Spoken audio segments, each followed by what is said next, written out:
महाराष्ट्र कांग्रेस नेता नाना पटोले के बयान पर बीजेपी नेता शहजाद पूनेवाला का बयान सामने आया है। कहा कि नाना पटोले वही नेता है जिन्होंने कुछ दिन पहले कहा था कि राम मंदिर अशुद्ध है, उसका शुद्धिकरण कराना है, क्योंकि आदिवासी समाज से आने वाली राष्ट्रपति द्रौपदी मुर्मू राम मंदिर गई थी। ऐसी घटिया सोच कांग्रेस पार्टी में कूट कूट कर भरी है। कभी वे आदिवासी समाज का अपमान करते हैं, कभी हिंदुओं का अपमान करते हैं। उनके पूरे गठबंधन का चरित्र हिंदू विरोधी है।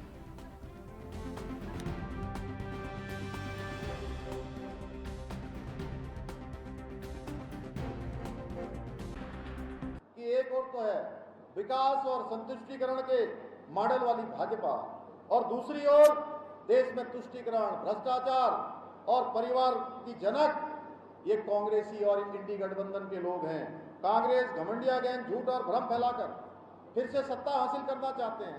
2014 के बाद जो इनको भ्रष्टाचार का मौका नहीं मिला है, ये किसी तरह से सत्ता में आकर फिर से वही खेल खेलना चाहते हैं, फिर से देश को भ्रष्टाचार के गर्त में धकेलना चाहते हैं। लेकिन मैं आपको बताऊं, पूरे देश के अंदर मुझे चुनाव में अनेक स्थानों पर राज्यों में जाने का अवसर मिला है। पूरे देश के अंदर इस बार एक ही चर्चा है कि एनडीए की सरकार बनने वाली है, भाजपा की सरकार बनने वाली है और मोदी जी तीसरी बार प्रधानमंत्री बनने वाले हैं। भाइयों बहनों, ये गठबंधन कोई सरकार बनाने का इनका गठबंधन नहीं है।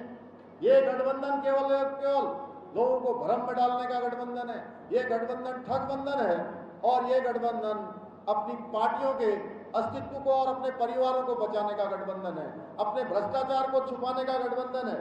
भाइयों बहनों, ये लोग राष्ट्र हित के मुद्दों से लेकर जनहित के सारे फैसलों में जनता को भ्रमित करने का काम करते हैं। लोकतंत्र को खतरा बताने वाले कांग्रेसी गैंग ने हमेशा देश के लोकतंत्र का उपहास किया है। पहले इमरजेंसी लगाकर देश की जनता के मौलिक अधिकारों को छीनने का काम और लोकतंत्र का सरेआम माखौल उड़ाने का काम इन्होंने किया है। ये लोग राष्ट्रपति हो, उपराष्ट्रपति हो, ऐसे जो सर्वोच्च हमारे संवैधानिक पद हैं, उनके लिए भी अपमानजनक भाषा और उनकी भद्दी नकल करते हैं। आप सब लोगों ने देखा होगा किस प्रकार से संसद चल रही थी, किस प्रकार का मजाक इनके पार्टी के शहजादे कर रहे थे। ये देश की किसी भी संवैधानिक संस्था का भी सम्मान नहीं करते हैं। सुप्रीम कोर्ट हो, चुनाव आयोग हो, ईडी हो, सीबीआई हो, यहाँ तक कि ये लोग देश की सेना पर भी सवाल उठाने से पीछे नहीं हटते हैं। भाइयों बहनों, इसमें भी अपनी बहादुरी समझते हैं, सर्जिकल स्ट्राइक के सबूत मांगते हैं, सेना का अपमान करते हैं, सेना का मनोबल गिराने का काम करते हैं। भाइयों बहनों, इस कांग्रेसी घमंडिया गैंग ने श्री राम और सनातन धर्म का भी उपवास उड़ाने का काम किया है। ये राम को कहते हैं कि राम काल्पनिक है, सनातन के बारे में कहते हैं कि सनातन धर्म ये वायरल फीवर है, ये मलेरिया है, ये मच्छर है, ये डेंगू है।